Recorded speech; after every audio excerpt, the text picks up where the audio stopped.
जब तक बाप जीवित होता है, बेटी अपनी गर्दन ऊंची करके, सर ऊंची करके आती है कि मेरे बाप का घर है।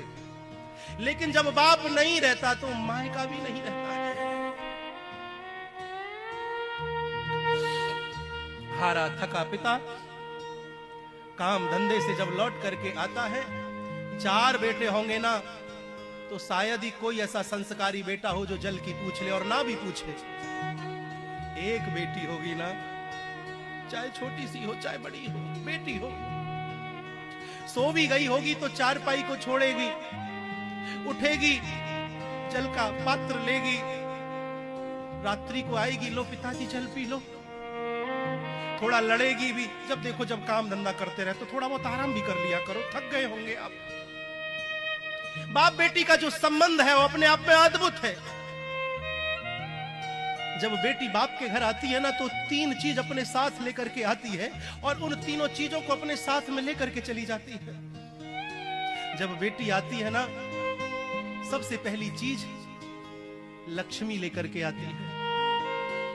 आप देखना, जिस बाप के घर बेटी का घर हो, जिस बाप के घर बेटी का विवाह हो, आप देखना कि उस बाप की जेब में ना जाने कहां से कोरे कोरे नोट आ जाते हैं, चाहे कहीं से भी आए, कैसे भी आए। जब तक बाप जीवित होता है, बेटी अपनी गर्दन ऊंची करके, सर ऊंची करके आती है कि मेरे बाप का घर है। लेकिन जब बाप नहीं रहता तो मायका भी नहीं रहता है।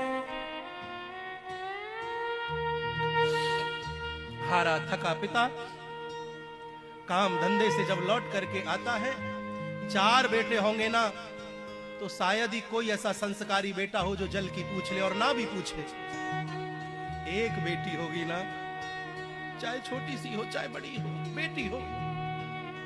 सो भी गई होगी तो चारपाई को छोड़ेगी, उठेगी, जल का पात्र लेगी, रात्रि को आएगी, लो पिताजी जल पी लो। थोड़ा लड़ेगी भी, जब देखो जब काम धंधा करते रहे तो थोड़ा बहुत आराम भी कर लिया करो, थक गए होंगे आप। बाप बेटी का जो संबंध है वो अपने आप में अद्भुत है। जब बेटी बाप के घर आती है ना तो 3 चीज अपने साथ लेकर के आती है, और उन तीनों चीजों को अपने साथ में लेकर के चली जाती है। जब बेटी आती है ना, सबसे पहली चीज लक्ष्मी लेकर के आती है। आप देखना, जिस बाप के घर बेटी का घर हो, जिस बाप के घर बेटी का विवाह हो, आप देखना कि उस बाप की जेब में ना जाने कहां से कोरे कोरे नोट आ जाते हैं, चाहे कहीं से भी आए, कैसे भी आए।